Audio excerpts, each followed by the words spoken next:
1962년 봄, 일본 오사카. 한 남자가 회사 책상 앞에 앉아 있었습니다. 손에는 방금 받은 사내 공문 한 장이 들려 있었습니다. 그의 이름은 미타니 아스토. 당시 30 중반의 나이로 가네보 제약회사의 인사과장이었습니다. 공문의 내용은 짧고 단호했습니다. 회사 시설 내에서의 종교 활동을 금지한다. 그는 그 문장을 한 번, 두 번, 세 번 읽었습니다. 읽을 때마다 가슴이 조여왔습니다. 그 순간 그의 머릿속에는 아내의 얼굴이 떠올랐습니다. 그리고 아이들의 웃음소리가 들려오는 것 같았습니다. 매주 저녁 온 가족이 둘러앉아 함께 찬송가를 불렀던 그 작은 다다미 방이 눈앞에 그려졌습니다. 그 방은 회사에서 제공한 사택 안에 있었습니다. 즉, 그 가정 예배는 회사 시설 내의 종교 활동에 해당하는 것이었습니다. 여러분, 한번 생각해 보십시오. 지금 당신이 오래도록 소중하게 지켜온 무언가가 있다고 합시다. 그것이 신앙이든 가족과의 약속이든 아니면 마음속 깊이 품어온 원칙이든 상관없습니다. 그런데 어느 날 갑자기 직장에서 그것을 포기하라는 말을 듣는다면 여러분이라면 어떻게 하시겠습니까? 미타니는 그날 오후 상사를 찾아가기로 마음먹었습니다. 그리고 이렇게 말하려 했습니다. 앞으로는 가정 예배를 드리지 않겠습니다. 그것이 가장 현명한 선택처럼 보였습니다. 회사를 잃을 수는 없었습니다. 아내와 아이들을 먹여 살려야 했습니다. 인사과장이라는 자리는 그가 오랜 시간 성실하게 쌓아온 결과물이었습니다. 게다가 그것은 단순히 예배를 그만두는 것이 아니었습니다. 회사의 규정을 따르는 것, 조직의 일원으로서 당연한 의무를 다하는 것. 그렇게 스스로를 설득하려 했습니다. 두려움이라는 감정은 참으로 교묘합니다. 두려움은 언제나 합리적인 이유를 함께 데리고 옵니다. 마치 그 선택이 옳은 것처럼, 피할 수 없는 것처럼 느끼게 만듭니다. 그날 저녁 미타니는 집으로 돌아와 혼자 앉아 있었습니다. 방 안은 조용했습니다. 아내는 부엌에서 저녁을 준비하고 있었고 아이들은 이웃집에서 놀고 있었습니다. 그는 내일 아침 상사에게 할 말을 머릿속으로 정리하고 있었습니다. 그런데 바로 그 순간이었습니다. 마음 깊은 곳에서 무언가가 올라왔습니다. 소리도 아니고 환영도 아니었습니다. 그러나 분명하고 선명했습니다. 내가 나를 배반하는구나. 미타니는 그 자리에서 얼어붙었습니다. 그 한마디가 그의 가슴을 뚫고 들어왔습니다. 배반. 그 단어가 머릿속에서 울렸습니다. 그는 지금까지 자신이 두려움 때문에 어떤 결정을 내리려 했는지 그제야 똑똑히 보이기 시작했습니다. 그는 천천히 눈을 감았습니다. 눈물이 흘러내렸습니다. 아무도 없는 방 안에서 그 30 중반의 사내는 혼자 울었습니다. 부끄러웠습니다. 그리고 동시에 마음 어딘가에서 뭔가가 부서지는 것 같았습니다. 오래도록 자신도 몰랐던 무언가가 그 눈물과 함께 흘러내리는 것 같았습니다. 한참을 그렇게 있다가 그는 조용히 결심했습니다. 나는 신앙과 직장을 분리하지 않겠다. 어떤 결과가 오더라도 나는 내가 믿는 대로 살겠다. 그 결심은 큰 소리로 선포된 것이 아니었습니다. 오히려 아주 조용했습니다. 마치 깊은 물속에서 하나의 돌이 바닥에 가라앉아 자리를 잡는 것처럼 조용하지만 단단한 결심이었습니다. 그리고 다음 날 아침 그는 상사의 방문을 두드렸습니다. 들어오게. 문을 열고 들어서면서 미타니는 잠깐 멈췄습니다. 어제까지만 해도 이 방에서 자신이 무릎을 꿇듯이 고개를 숙이리라 생각했는데 지금 이 순간 그의 발걸음은 달랐습니다. 무겁지 않았습니다. 오히려 이상하게도 가벼웠습니다. 그는 상사 앞에 서서 말했습니다. 저는 앞으로도 가정에서 예배를 드리겠습니다. 그것이 회사 규정에 어긋난다면 저는 회사의 처분을 따르겠습니다. 하지만 제 양심에 어긋나는 일은 할 수 없습니다. 방 안에 잠시 침묵이 흘렀습니다.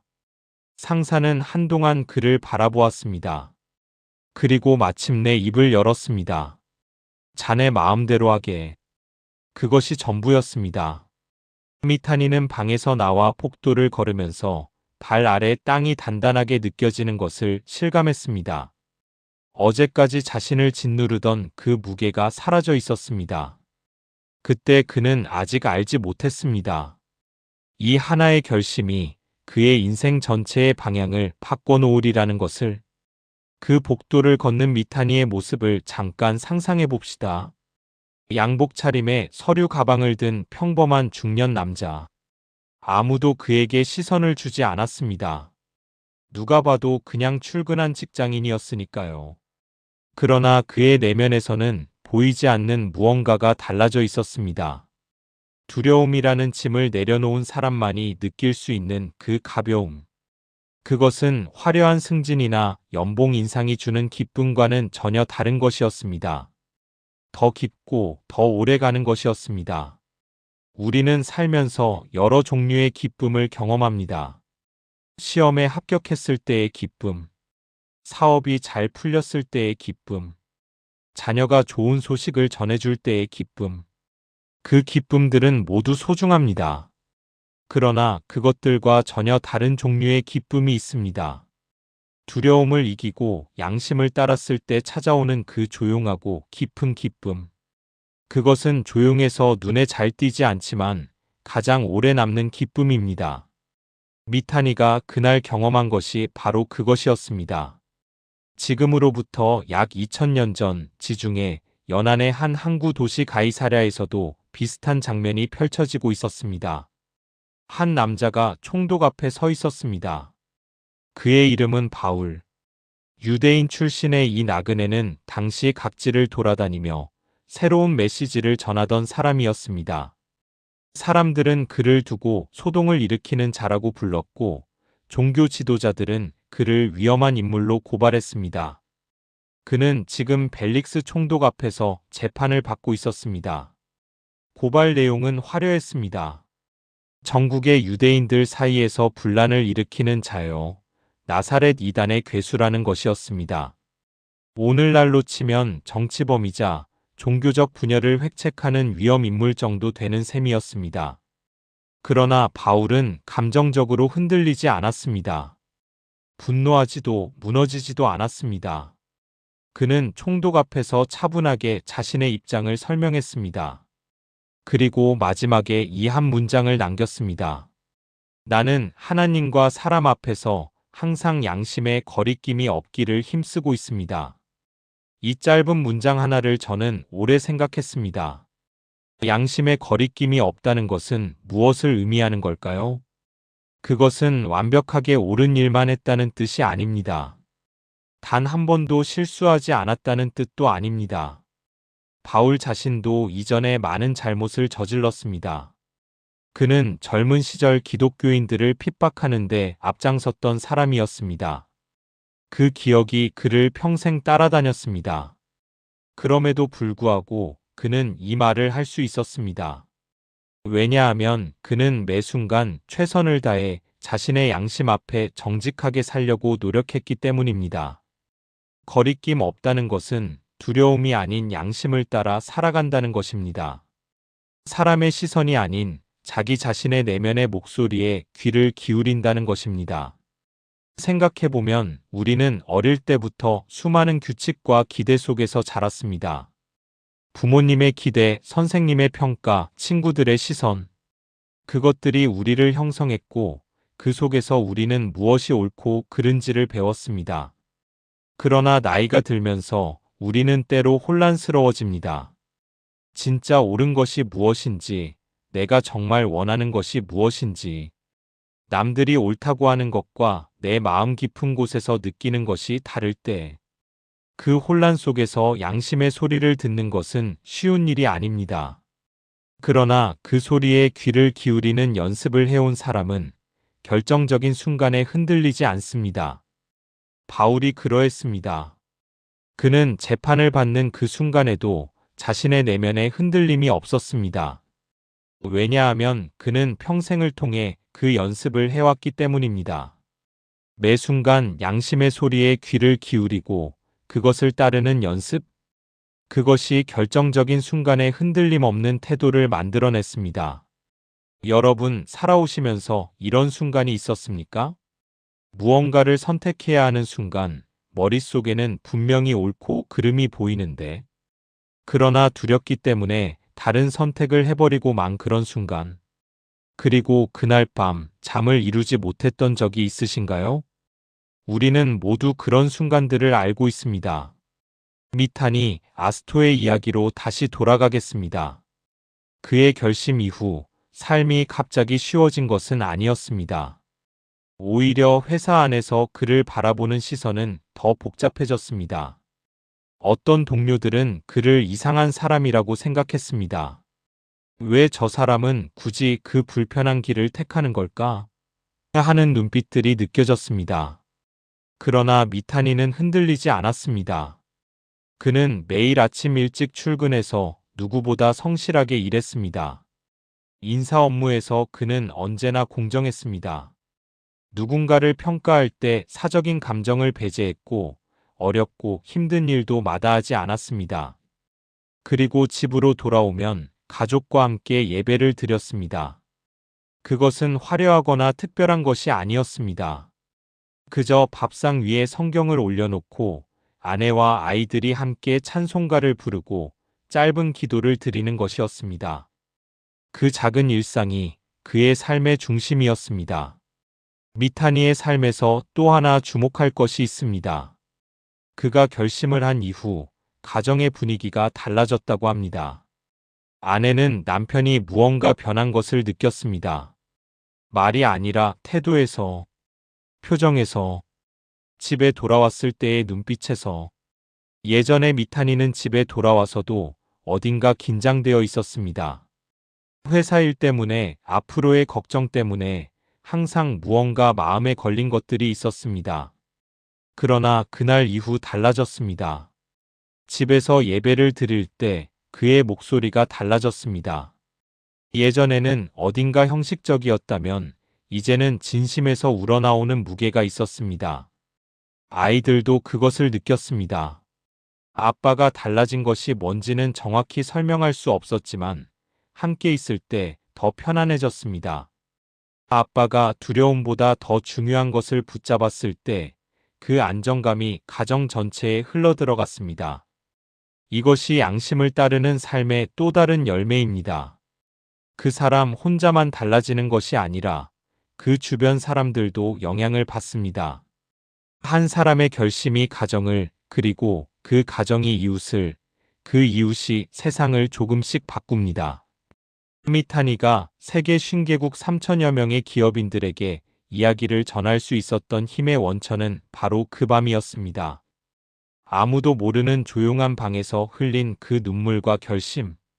그것이 수십 년이 지나 세계 무대로까지 이어졌습니다. 우리는 자신의 작은 선택이 얼마나 큰 파장을 만들어낼 수 있는지 모릅니다. 그러나 씨앗은 자신이 어떤 나무가 될지 알지 못해도 그냥 자랍니다. 우리의 양심을 따르는 선택도 그렇습니다. 그 결과를 모두 알 수 없어도 그냥 옳은 것을 선택하면 됩니다. 그 씨앗이 어떤 나무가 될지는 시간이 말해줄 것입니다. 그는 가족들에게도 자주 이야기했습니다. 두려움과 신념 사이에서 어떤 선택을 해야 하는지에 대해서. 사람이 두려워해야 할 것은 다른 사람의 눈이 아니야. 자기 자신의 양심이지. 아이들은 아버지의 그 말을 오랜 세월이 지난 후에도 기억했습니다. 세월이 흘렀습니다. 10년, 20년이 지나는 동안 미타니는 조금씩 책임 있는 자리로 올라갔습니다. 그리고 마침내 그는 가네보 제약회사의 최고 경영자 자리에까지 오르게 됩니다. 그가 CEO가 되었다는 소식을 들었을 때 어떤 사람들은 의아해했을지도 모릅니다. 그러나 생각해보면 어쩌면 그것이 당연한 결과였을지도 모릅니다. 미타니는 두려움이 아닌 양심을 따라 살았습니다. 그리고 그런 사람은 눈에 보이지 않는 곳에서도 흔들리지 않습니다. 아무도 보지 않는 자리에서도 정직합니다. 이해관계가 복잡하게 얽힌 순간에도 원칙을 지킵니다. 사람들은 그런 사람을 신뢰합니다. 신뢰는 직책보다 더 단단한 것입니다. 경영자가 된 그는 회의실에서도 협상 테이블에서도 같은 사람이었습니다. 단호하되 공정했고 결단력 있으되 겸손했습니다. 한 번은 회사 내에서 큰 불미스러운 일이 생겼습니다. 어떤 부서의 실적이 조작되었다는 내부 제보가 들어온 것입니다. 많은 임원들이 그냥 넘어가자고 했습니다. 회사 이미지에 타격이 된다는 이유에서였습니다. 그러나 미타니는 말했습니다. 잘못된 것은 잘못되었다고 해야 합니다.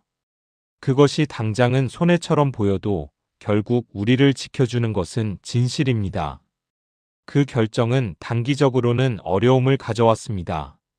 그러나 장기적으로는 회사에 대한 외부의 신뢰를 높이는 계기가 되었습니다. 그것이 바로 양심을 따르는 사람의 경영 방식이었습니다.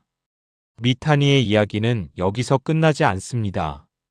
CEO로서의 삶을 마친 후 그는 새로운 길을 걷기 시작했습니다. 일본 전역을 다니며 기업인들에게 자신의 이야기를 들려주었습니다.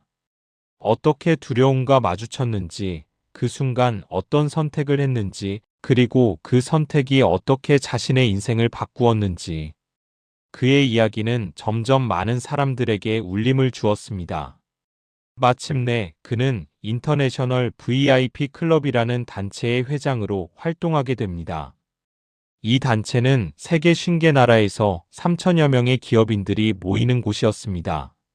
생각해 보십시오. 1962년 사택방 안에서 혼자 눈물을 흘리며 결심을 했던 그 남자가 수십 년이 지난 후에는 세계 무대에서 수천 명의 기업인들에게 이야기를 전하는 사람이 되었습니다. 인생이란 참으로 예측할 수 없는 것입니다. 그러나 한 가지만큼은 분명합니다. 그 모든 것의 시작은 두려움 앞에서 양심을 택했던 그 하룻밤이었습니다. 세상에는 두 종류의 사람이 있다고 합니다. 두려움으로 움직이는 사람과 사랑으로 움직이는 사람. 두려움으로 움직이는 사람은 언제나 불안합니다. 무언가를 잃을까봐, 누군가에게 비난받을까봐, 실패할까봐. 그 두려움이 끊임없이 그를 몰아갑니다. 반면 사랑으로 움직이는 사람은 달라 보입니다. 그는 누군가를 진심으로 아끼기 때문에 움직입니다. 자신이 소중히 여기는 것을 지키기 위해 움직입니다. 미타니가 그날 밤 결심한 것은 두려움에서 사랑으로의 전환이었습니다. 직장을 잃을까봐 두려워서 예배를 포기하는 것이 아니라 자신이 진정으로 소중히 여기는 것을 지키겠다는 사랑의 결심. 그 전환이 그의 삶을 바꾸었습니다. 여러분의 삶에서 지금 두려움이 이끄는 선택을 하고 있는 부분이 있다면 한번 물어보십시오. 만약 두려움이 없다면 나는 어떤 선택을 할까? 그 답이 어쩌면 여러분의 양심이 오래도록 속삭여온 소리일지도 모릅니다. 바울이 벨릭스 앞에서 선 것은 두려움이 없었기 때문이 아니었습니다. 아마 그도 긴장했을 것입니다. 총독 앞에 서는 것은 누구에게나 두려운 일입니다. 그러나 그에게는 두려움보다 더 큰 것이 있었습니다. 자신이 옳다는 것에 대한 확신. 그리고 그 확신은 양심에서 비롯된 것이었습니다. 두려움보다 더 큰 것을 가진 사람은 두려워하면서도 앞으로 나아갑니다. 용기란 두려움이 없는 것이 아니라 두려움보다 더 중요한 것이 있다는 것을 아는 것입니다. 미타니도 그랬고 바울도 그랬습니다. 그리고 어쩌면 여러분도 살면서 그런 순간을 경험하셨을지 모릅니다. 두려웠지만 그래도 옳은 일을 하기 위해 나아갔던 그 순간들. 그 순간들이 지금 여러분이 어떤 사람인가를 만들어 왔습니다. 우리는 살아가면서 참 많은 것들에 두려움을 느낍니다. 직장을 잃을까봐, 사람들에게 이상하게 보일까봐, 나 혼자만 뒤처질까봐, 주변의 기대에 어긋날까봐. 그 두려움들은 하나같이 현실적이고 구체적이고 때로는 압도적입니다. 그리고 그 두려움들이 우리에게 속삭입니다. 지금은 참아. 지금은 맞춰가. 나중에 기회가 생기면 그때 내가 원하는 대로 살면 되잖아. 그 목소리는 달콤하고 합리적으로 들립니다. 그런데 한 가지만 생각해 보십시오. 그 나중은 과연 오는 걸까요? 미타니가 그날 저녁 두려움에 굴복했다면 어떻게 되었을까요? 아마 그는 예배를 그만두었을 것입니다. 그리고 나중에 상황이 나아지면 다시 시작하자고 생각했을 것입니다. 그러나 그 나중은 또 다른 이유로 미뤄지고 또 미뤄졌을 것입니다. 두려움에 한번 무릎을 꿇으면 두 번째는 더 쉬워집니다. 그리고 어느 순간 자신이 무엇을 포기했는지조차 잊어버리게 됩니다. 저는 오늘 어떤 결론을 강요하려는 게 아닙니다. 단지 한 가지 질문을 여러분과 함께 생각해 보고 싶습니다. 지금 이 순간 내 삶 속에서 두려움 때문에 외면하고 있는 것이 있습니까? 오래도록 마음 한구석에 자리를 잡고 있는 아직 해결되지 않은 무언가가 있습니까? 예전부터 마음에 걸렸지만 그냥 넘겨왔던 일들이 있습니까? 그것이 꼭 신앙과 관련된 것이 아니어도 좋습니다. 가족과의 관계일 수도 있고, 오래된 갈등일 수도 있고, 아니면 자기 자신에 대한 정직함일 수도 있습니다. 바울이 벨릭스 앞에서 한 말을 다시 떠올려 봅니다. 나는 하나님과 사람 앞에서 항상 양심에 거리낌이 없기를 힘쓰고 있습니다. 이 말에서 제가 주목하는 단어는 힘쓰고입니다. 힘쓴다는 것은 저절로 되는 것이 아니라는 뜻입니다. 노력한다는 것입니다. 애쓴다는 것입니다. 바울도 매 순간 완벽하지 않았습니다. 그러나 그는 날마다 그것을 향해 나아가려고 했습니다. 거리낌 없는 삶이란 완벽한 삶이 아닙니다. 그것은 매 순간 두려움보다 양심을 먼저 묻는 삶입니다. 오늘 무언가를 결정해야 할 때 잠깐 멈추고 스스로에게 물어보는 삶입니다. 이 선택이 나의 양심 앞에 부끄럽지 않은가? 그 질문 하나가 인생의 방향을 바꿀 수 있습니다. 미타니가 그러했던 것처럼, 바울이 그러했던 것처럼, 그리고 어쩌면 우리도 그럴 수 있을 것입니다. 사람들 사이에 살아가면서 우리는 늘 보여지는 나와 진짜 나 사이에서 갈등합니다. 사람들 앞에서 보여주는 나는 때로는 내가 원하는 모습이 아닐 수도 있습니다. 누군가의 기대에 맞춰 혹은 비난을 피하기 위해 만들어진 나일 수도 있습니다. 그러나 밤에 혼자 누웠을 때, 거울 앞에 섰을 때, 오래된 친구를 만났을 때 우리는 진짜 자신과 마주하게 됩니다. 그 순간에 거리낌이 없는 사람, 그 사람이 진정으로 자유로운 사람입니다. 저는 미타니의 이야기를 처음 들었을 때 어떤 장면이 가장 인상 깊었냐고 한다면 상사가 자네 마음대로 하게라고 말했을 때가 아니었습니다.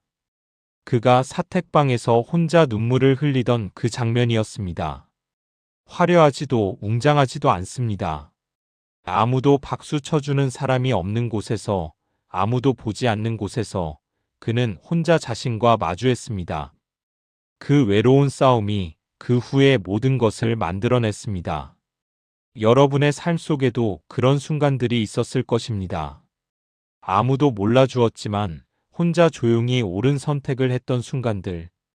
그 선택들이 지금 여러분의 삶을 만들고 있습니다. 인생을 되돌아보면 큰 성공보다도 작은 정직함들이 더 중요했다는 것을 알게 됩니다. 사람들에게 인정받은 순간들보다 아무도 몰랐지만 양심을 따랐던 순간들이 더 오래 기억에 남습니다. 그리고 그 순간들이 쌓여서 비로소 이 사람이 어떤 사람인가가 드러납니다. 사도 바울은 감옥에도 갔습니다. 매도 맞았습니다. 배가 난파되기도 했습니다. 그의 인생은 결코 편안하지 않았습니다. 그러나 그는 죽는 날까지 이렇게 말할 수 있었습니다. 나는 달려갈 길을 달려왔고 믿음을 지켰노라. 이것이 거리낌 없는 삶의 마지막 모습입니다. 성공했느냐, 실패했느냐가 아니라 얼마나 많이 가졌느냐가 아니라 끝까지 자신의 양심 앞에 정직했느냐. 미탄이 아스토도 마찬가지였습니다. 그는 경영자로서 화려한 성공을 거두었지만 더 중요한 것은 그가 마지막까지 자신의 삶을 부끄러워하지 않았다는 것입니다. 그 두 사람의 삶을 통해 저는 이것을 배웠습니다. 양심에 거리낌 없이 살려고 노력할 때 인생은 가장 바른 길로 나아간다는 것을. 그 길이 반드시 쉽지는 않습니다. 때로는 손해를 볼 수도 있고 오해를 받을 수도 있습니다. 그러나 그 길의 끝에는 다른 어떤 것으로도 살 수 없는 평안이 있습니다. 자신의 삶을 돌아보았을 때 부끄럽지 않다는 것. 그것보다 더 큰 평화가 어디 있겠습니까? 여러분께 한 가지 더 이야기하고 싶은 것이 있습니다.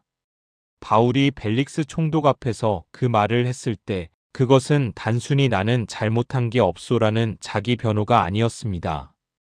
그 말의 깊은 뜻은 이것이었습니다. 나는 하나님 앞에서 그리고 사람들 앞에서 내가 마땅히 해야 할 일을 하려고 노력해왔다. 그 삶에 부끄러움이 없다. 여기서 중요한 것은 그가 하나님 앞에서와 사람 앞에서를 함께 언급했다는 점입니다. 양심의 기준이 오직 사람들의 평가에만 맞춰져 있으면 사람들이 보지 않을 때는 양심이 흔들립니다. 그러나 자신보다 더 높은 무언가 앞에서 살아간다고 생각할 때 혼자 있는 자리에서도 어두운 밤에도 그 기준은 변하지 않습니다. 이것은 꼭 기독교 신앙에 대한 이야기가 아닙니다. 어떤 종교를 가진 사람이든 아니면 특별한 종교가 없는 분이라도 우리 모두는 마음속에 그 목소리를 알고 있습니다. 잘못된 것을 잘못되었다고 느끼게 하는 그 목소리. 옳은 일을 했을 때 조용히 따뜻해지는 그 느낌. 그것이 양심입니다. 그리고 그 양심을 억누르지 않고 그 목소리에 귀를 기울이며 살아갈 때 우리의 삶은 달라집니다.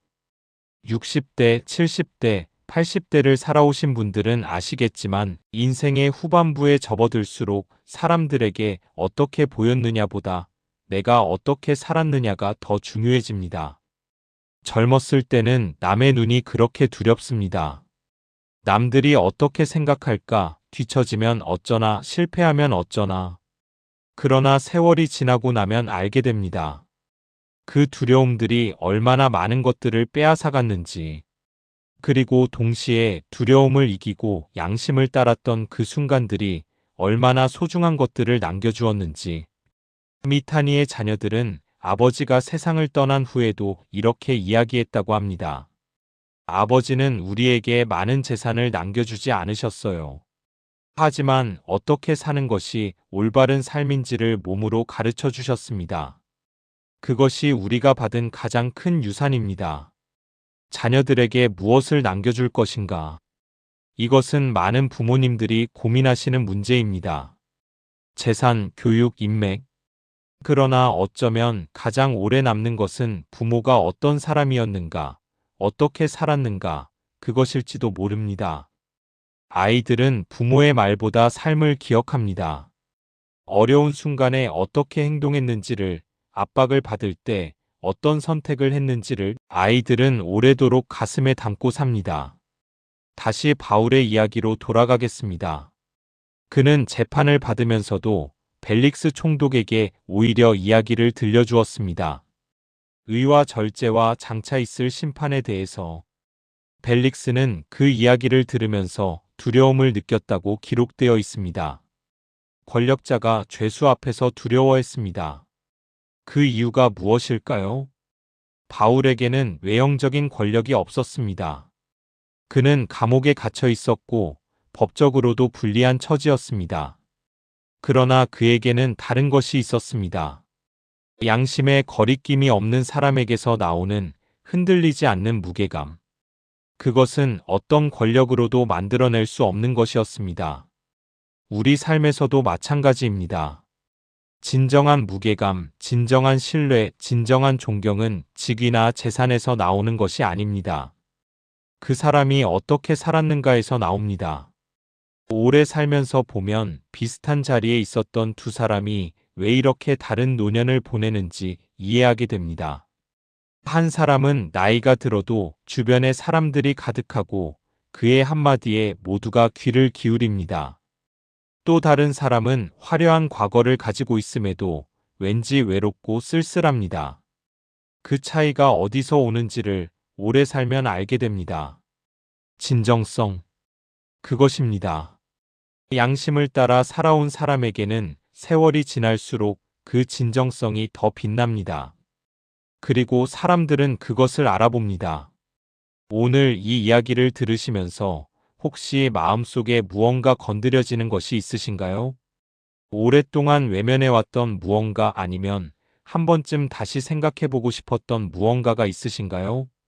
아니면 어쩌면 과거의 어떤 선택이 생각나셨을지도 모르겠습니다. 두려움 때문에 택하지 못했던 길, 사람들의 시선 때문에 포기했던 것들, 그것이 후회가 되더라도 괜찮습니다. 중요한 것은 지금부터입니다. 지금 이 순간에도 우리는 선택할 수 있습니다. 어떻게 살 것인가를, 무엇을 따를 것인가를. 미타니 아스톤은 1962년의 그 봄날 저녁 혼자 눈물을 흘리며 결심했습니다. 그 결심은 화려하지 않았고 아무도 알아주지 않았습니다. 그러나 그 결심은 그의 남은 삶 전체를 바꾸어 놓았습니다. 사도 바울은 감옥 안에서도 찬양을 불렀습니다. 그것은 상황이 좋아서가 아니었습니다. 자신의 양심 앞에 거리낌이 없었기 때문이었습니다. 거리낌 없는 삶. 그것은 완벽한 삶이 아닙니다. 실수 없는 삶이 아닙니다. 모든 사람에게 칭찬받는 삶도 아닙니다. 그것은 오늘 이 순간 두려움보다 양심을 먼저 묻는 삶입니다. 그리고 그 작은 선택들이 쌓여 마침내 거리낌 없는 삶이 됩니다. 지금으로부터 수십 년 전 일본 사회는 지금과는 많이 달랐습니다. 전후 복구의 열기가 채 가시지 않은 그 시절, 일본의 직장인들에게 회사는 단순한 일터가 아니었습니다. 회사는 인생의 전부였습니다. 아침 일찍 출근하고 밤늦게까지 일하고 회사의 방침을 절대적으로 따르는 것이 당연한 미덕으로 여겨지던 시절이었습니다. 그 시대를 살았던 분들은 아시겠지만 그때는 개인보다 조직이 먼저였습니다. 자신의 생각이나 가치관보다 회사의 지시가 우선이었습니다. 그런 시절에 미타니 아스톤은 한 가지 선택을 해야 했습니다. 회사의 명령을 따를 것인가 아니면 자신의 신앙을 지킬 것인가. 그것은 단순한 종교의 문제가 아니었습니다. 그 선택의 중심에는 더 깊은 질문이 자리 잡고 있었습니다. 나는 무엇을 위해 사는가? 나의 삶을 이끄는 것은 무엇인가? 두려움인가 아니면 내가 옳다고 믿는 것인가? 이 질문은 1962년 일본의 한 직장인에게만 해당되는 것이 아닙니다. 이 질문은 지금 이 순간 여러분에게도 해당됩니다. 그리고 저에게도. 우리는 살아가면서 수도 없이 이 질문과 마주칩니다. 어쩌면 오늘 아침에도 어제 저녁에도 이미 이 질문과 마주했는지도 모릅니다. 그것이 거창한 신앙의 문제가 아니어도 좋습니다. 누군가가 잘못된 일을 하는 것을 보았을 때 그냥 넘어갈 것인지 말할 것인지, 가족과 해야 할 대화를 계속 미루고 있는 것은 아닌지, 오래전에 상처를 주었던 누군가에게 아직도 사과 한마디 못하고 있는 것은 아닌지, 이 모든 것들이 두려움과 양심 사이의 선택입니다. 미타니는 그 선택의 순간에 눈물을 흘렸습니다. 그 눈물은 나약함의 표현이 아니었습니다. 그 눈물은 오랫동안 외면해왔던 자신의 진짜 모습과 마주하는 순간의 눈물이었습니다. 그리고 그 눈물 뒤에 결심이 왔습니다. 우리도 때로는 그런 눈물이 필요합니다. 자신에게 정직해지는 그 순간, 오래도록 쌓아두었던 것들을 내려놓는 그 순간, 그 순간이 새로운 시작이 됩니다. 미타니가 그러했던 것처럼 그는 CEO가 되고 나서도 그 눈물의 밤을 결코 잊지 않았다고 합니다. 오히려 더 자주 떠올렸습니다. 왜냐하면 그것이 자신의 삶에서 가장 중요한 전환점이었다는 것을 잘 알고 있었기 때문입니다. 성공한 뒤에도 사람들 앞에 서서 강연을 할 때도 그는 언제나 그 이야기를 빠뜨리지 않았습니다. 나는 두려움 앞에서 무너질 뻔했습니다. 그러나 그 순간 저는 제 양심의 목소리를 들었습니다. 그리고 그것이 저의 인생을 바꾸었습니다. 그의 말을 들은 수천 명의 기업인들은 저마다 자신의 삶을 돌아보았습니다. 나는 어떤가? 나는 지금 무엇을 따라 살고 있는가? 이것이 한 사람의 이야기가 가진 힘입니다. 화려한 논리도 완벽한 이론도 아닙니다. 진실한 삶에서 나온 진실한 이야기. 그것이 사람의 마음을 움직입니다. 바울도 마찬가지였습니다. 그가 벨릭스 총독 앞에서 했던 말은 잘 준비된 변론이라기보다는 자신의 삶 자체였습니다. 나는 이렇게 살아왔습니다. 나는 이것을 믿습니다. 그리고 나는 그 믿음에 부끄럽지 않습니다. 이 단순한 고백이 권력자를 두렵게 만들었습니다. 진정성은 이렇게 강합니다. 우리는 때때로 더 좋은 말을 하려고 더 설득력 있는 논리를 찾으려고 합니다. 그러나 가장 강한 것은 언제나 진정성입니다. 자신이 살아온 대로, 자신이 믿는 대로 말하는 것. 그것이 바울의 힘이었습니다. 그것이 미타니의 힘이었습니다. 그리고 그것은 여러분의 힘이 될 수도 있습니다. 나이가 들수록 더 분명하게 알게 되는 것이 있습니다. 인생에서 진정으로 후회되는 것은 실패한 일들이 아니라는 것. 오히려 시도조차 하지 않았던 일들이 더 오래 남습니다. 두려움 때문에 내뱉지 못했던 말, 두려움 때문에 시작하지 못했던 일, 두려움 때문에 맺지 못했던 관계. 그것들이 노년의 마음을 더 무겁게 합니다. 그러나 지금은 어떻습니까? 아직 늦지 않았습니다. 오늘 이 이야기를 들으시는 여러분의 삶에는 아직 선택할 수 있는 순간들이 있습니다. 가족에게 전하지 못했던 말이 있다면 지금이 그때일 수 있습니다. 오래된 갈등이 있다면 지금이 그것을 해결할 때일 수 있습니다. 마음속에 오랫동안 품어왔던 진실이 있다면 지금이 그것을 꺼내놓을 때일 수 있습니다.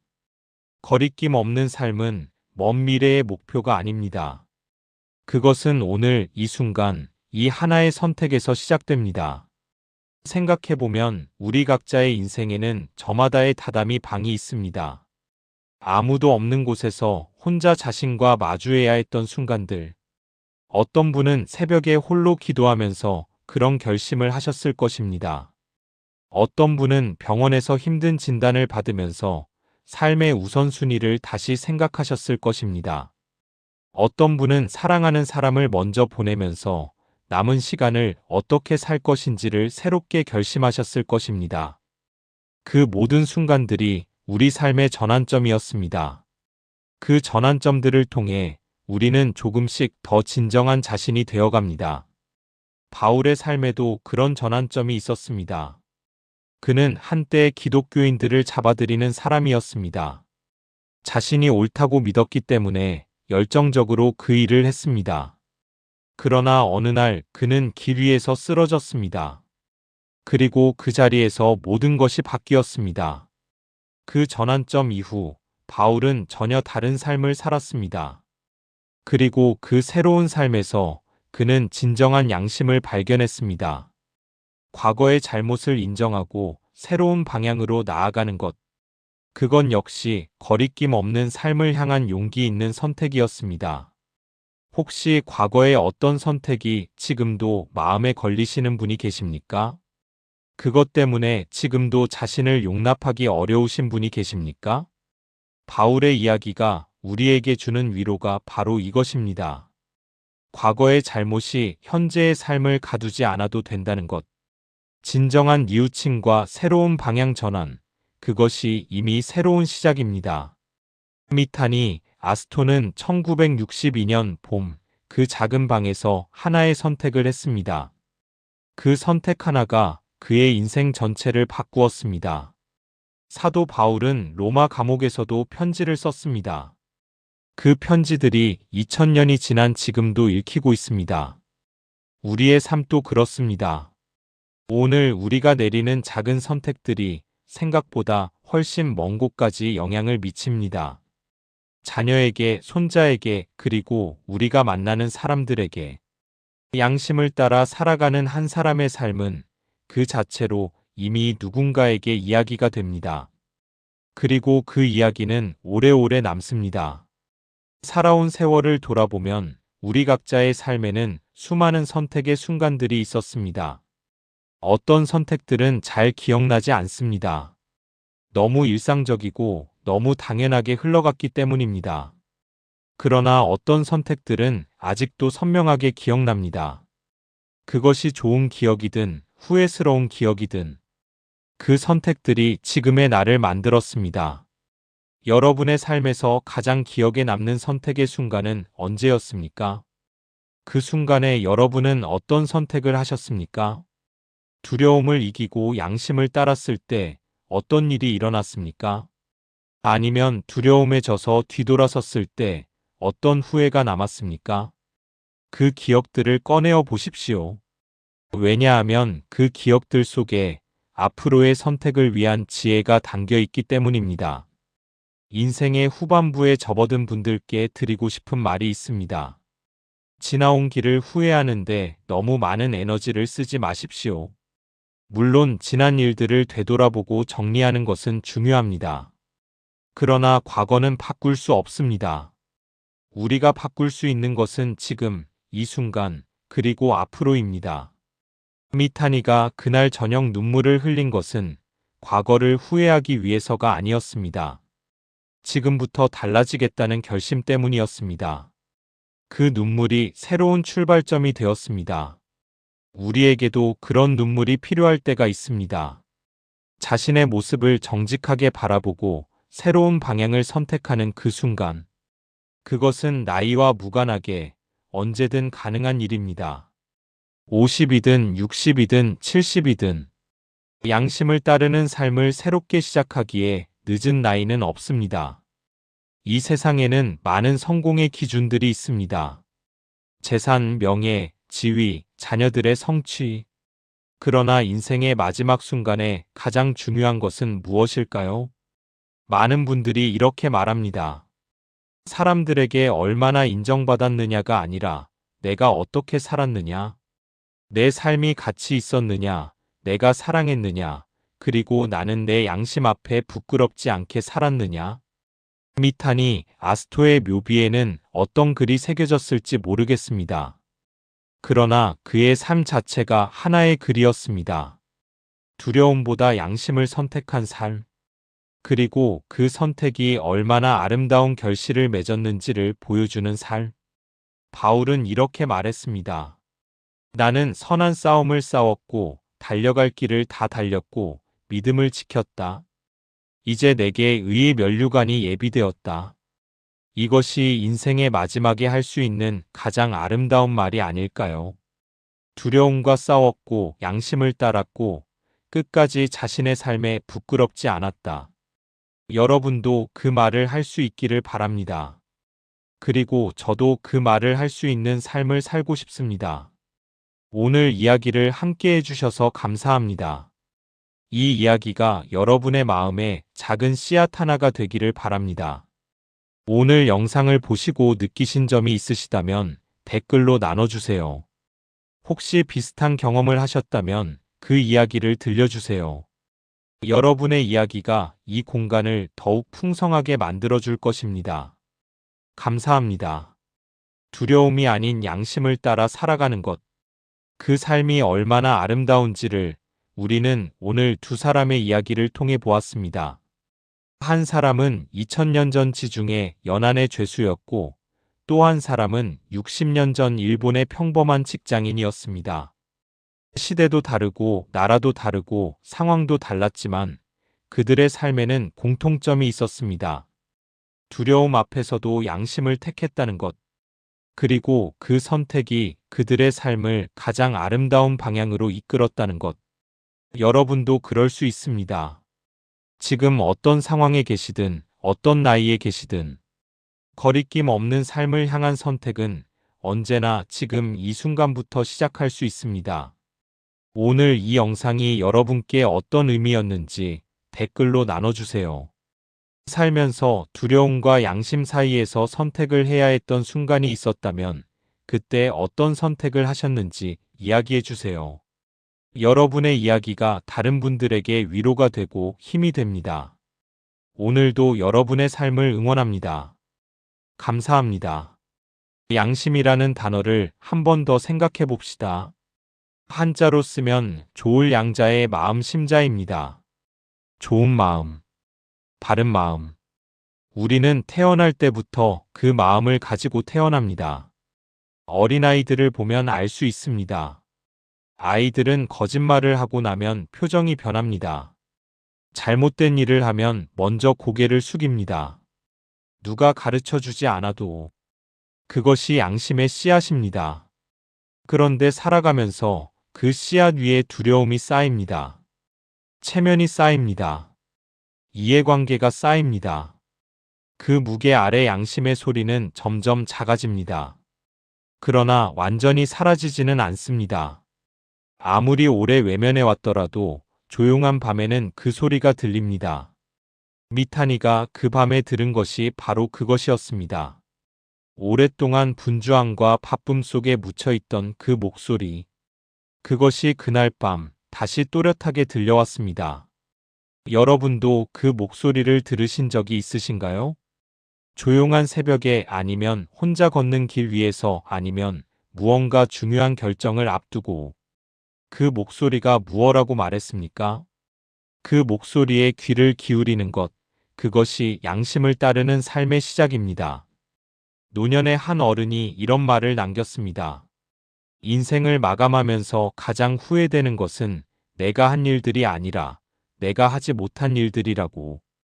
두려워서 하지 못한 말들, 주저하다가 놓친 기회들, 망설이다가 건너지 못한 다리들. 그것들이 나이가 들수록 더 선명하게 기억에 남는다고 했습니다. 반대로 가장 뿌듯하게 기억되는 것은 두렵지만 그래도 옳은 선택을 했던 순간들이라고 했습니다. 그 순간들은 처음에는 힘들고 손해처럼 보였지만 긴 안목으로 보면 결국 자신을 지켜준 것들이었다고. 미타니의 삶이 그것을 증명했습니다. 바울의 삶이 그것을 증명했습니다. 그리고 어쩌면 여러분의 삶도 그것을 증명하고 있을지 모릅니다. 아직 기억나지 않더라도 잠깐 생각해 보십시오. 살아오면서 두려웠지만 그래도 옳은 선택을 했던 순간들이 있었습니까?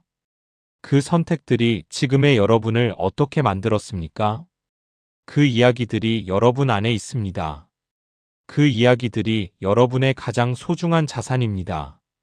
자녀들에게, 손자들에게 그 이야기들을 들려주세요.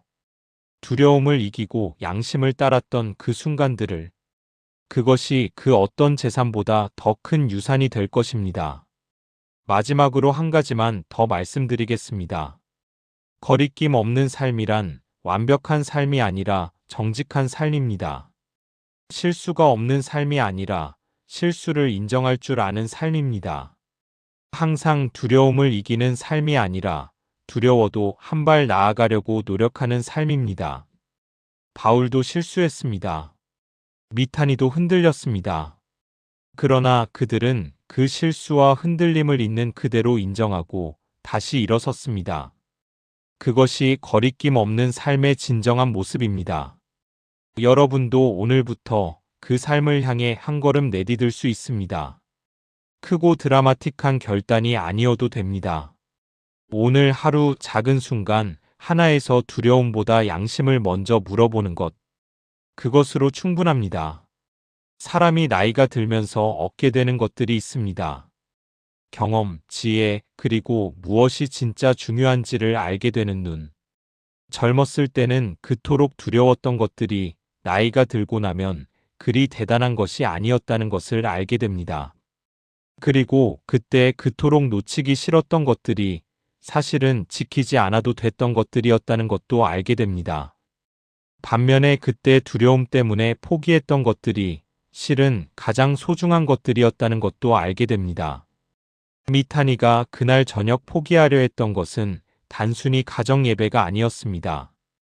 그것은 자신이 진짜 어떤 사람인가 하는 정체성이었습니다.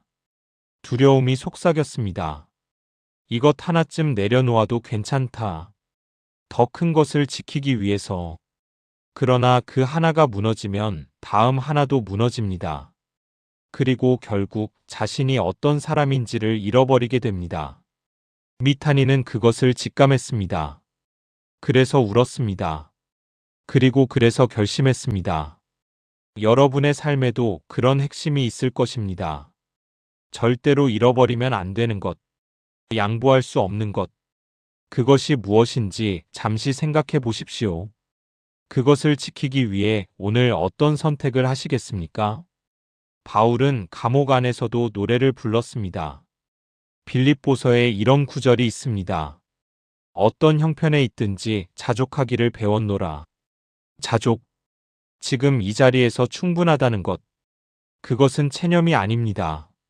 자족은 두려움에서 자유로운 사람만이 경험할 수 있는 깊은 평화입니다. 미타니도 그 평화를 알았습니다. CEO가 되어서가 아니었습니다. 세계 무대에 서게 되어서가 아니었습니다. 1962년 그 봄날 결심을 하고 복도를 걸으면서 그는 이미 그 평화를 맛보았습니다. 그것이 거리낌 없는 삶이 주는 선물입니다. 결과와 무관하게 자신의 양심 앞에 정직했다는 그 사실 자체가 주는 평화. 그 평화는 어떤 성공도 대신할 수 없고 어떤 실패도 빼앗아갈 수 없습니다.